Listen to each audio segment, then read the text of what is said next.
first thing, if you're a greedy pig like I am, is you eyeball as soon as they hit the table which one is the biggest or just has the best claws. And fools sometimes rush in, and they're very hot when they first come out, so you got to be careful.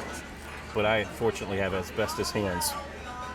So the first thing you want to do is put your knife right under that little Washington Monument, so to speak, there, and take him off. And that's the very beginning.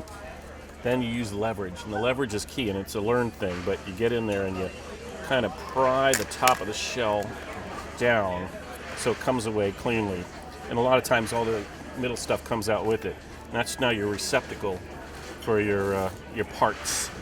With one fell swoop, you can take the mouth and all that off if you grab it just right. And that goes in there. Then if you, again, the right leverage, you take all the lungs out with one pull. Same on the other side. And now you're almost down to where you're all eaten. And now, this is key. It's the leverage again. Just how you do it. You want to break it perfectly in half. This is like the real thin shell. And you can just get that started with a knife, and then you just kind of chip away at it. Beer out of the way so I can get straight to the butter. And then this is another leverage thing where you're pushing inward.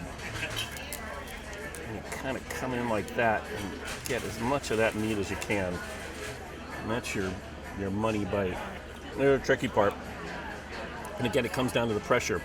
I'm going to press this together and try and get them to kind of, it's almost like creasing a piece of paper before you rip it. Equal pressure, top and bottom. And then once I got it like that, then I'm going to pull apart and hopefully break it perfectly in half. Then the legs just kind of come out nice and smooth.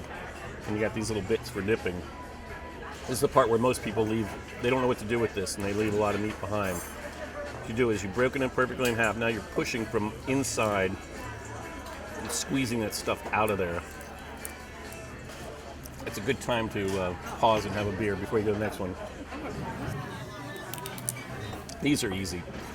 Usually, right when they're cooked, when they come out perfect, you should, without any skill, really be able to pull them out.